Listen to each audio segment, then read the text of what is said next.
प्रत्येक राजकारणी हा मूळचा गुंडच आहे का?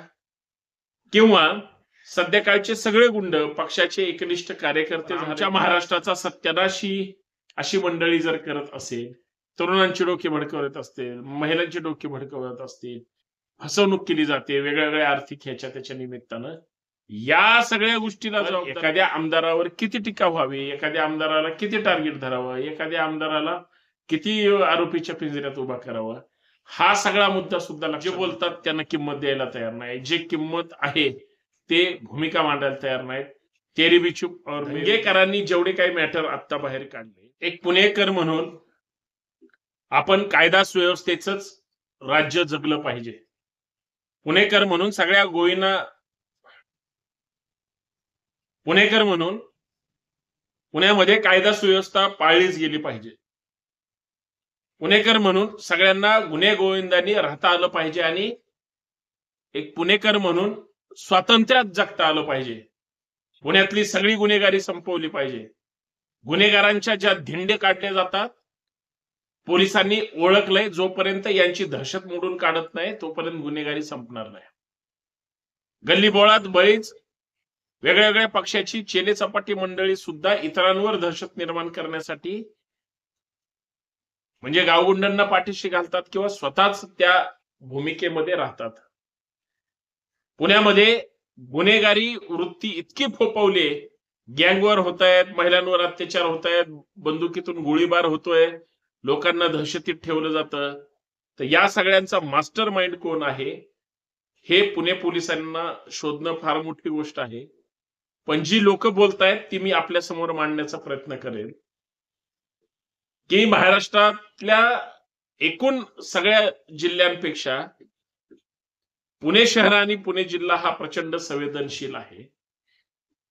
शेजारच्या जिल्ह्यातली माणसं दादागिरी, गुंडगिरी किंवा हत्येचा प्रयत्न, खंडणीचा प्रयत्न, असंख्य गुन्ह्यामध्ये जी लोक त्या ठिकाणी राजकारणामध्ये आहेत, समाजकारणामध्ये आहेत, आतमध्ये आहेत, त्या कुठल्याही राजकारण्यांना आता विचारा की तुम्हाला कायदा सुव्यवस्था पाहिजे की नको.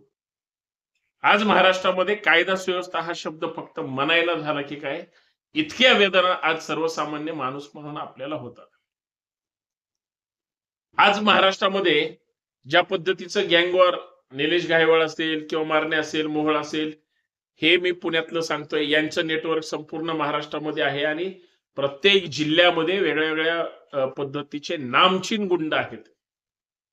त्यांची जेलवारी किंवा त्यांच्या अटक म्हणजे हे त्यांचा नेहमीचा सुरू असलेला प्रोग्राम आहे. परंतु हे सगळं दादागिरीच्या रूपातून जर उभं केलं असेल, वळवलं जात असेल, म्हणजे बदनाम हुआ तो क्या हुआ, नाम तो हुआ, अशा पद्धतीने म्हणणारी माणसं सुद्धा तशीच आहेत.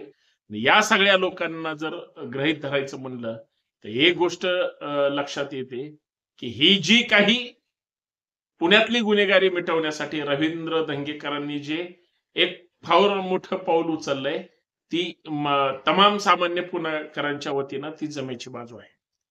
रवींद्र दंगेकर जे बोलतात ते करून दाखवतात. फक्त त्यांनी पक्ष चुकला, अन्यथा ते इतर पक्षांमध्ये अजून थोडी हालचाल धडपड करून परत आमदार झाले असते. आता आमदाराचा माणूस परत खालीत येणं हे काय शोभणारं नाही असं मला वाटतं. आणि सगळ्यात महत्वाचं, या सगळ्या विषयांमध्ये मी काही बारीक दुसऱ्या गोष्टी मांडणार आहे, ते आपण यासाठी ऐकून घेतल्या पाहिजे की का खरंच या महाराष्ट्रामध्ये प्रत्येक राजकारणी हा मूळचा गुंडच आहे का? किंवा सध्या काळचे सगळे गुंड पक्षाचे एकनिष्ठ कार्यकर्ते झालेत का?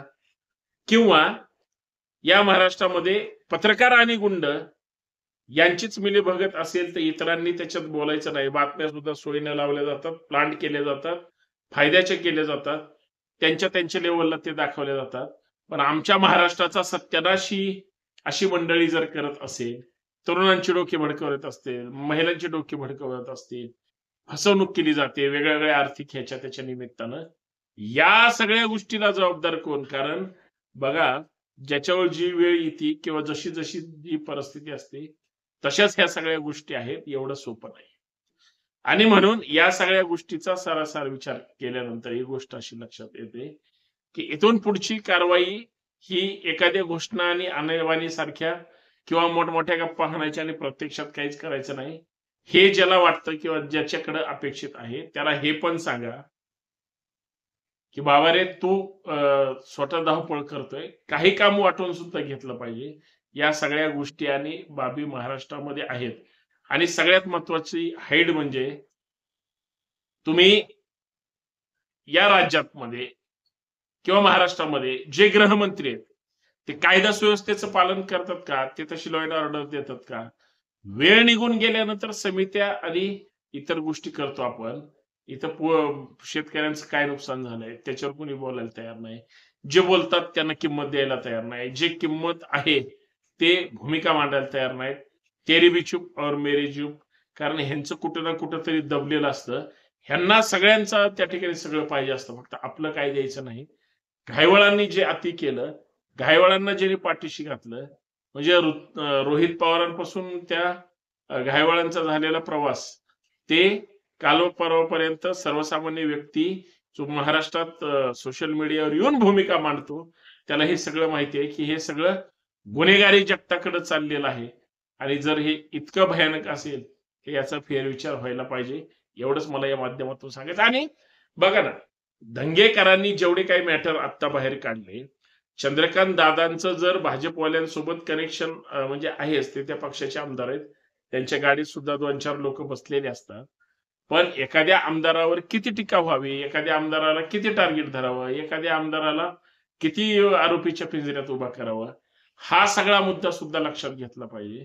कारण या सगळ्या गोष्टी एकमेकांवर अवलंबून असल्यामुळं, या सगळ्या गोष्टी राजकारणाशी निगडीत, समाजकारणाशी निगडीत असल्यामुळं जास्त कुणी काय बोलणार नाही किंवा ते मार्गदर्शन ऐकतील.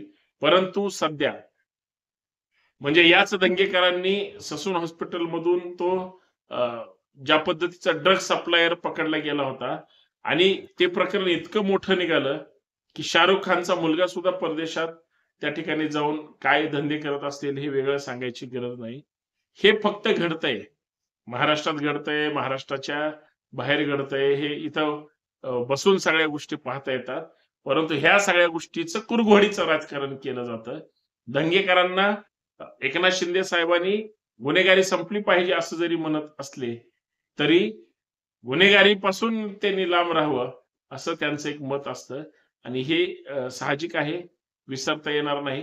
परंतु सोयीनं राजकारण करणाऱ्या, सोयीनं भूमिका मांडणाऱ्या, सोयीनं सगळ्या गोष्टी करणाऱ्या लोकांकडून चांगल्या कर्माची अपेक्षा आहे, वाईट नाही. एवढंच मला या माध्यमातून सांगायचं आहे. आणि ते सुद्धा जबाबदारीनं खणखणीत नाण्यासारखं. धन्यवाद.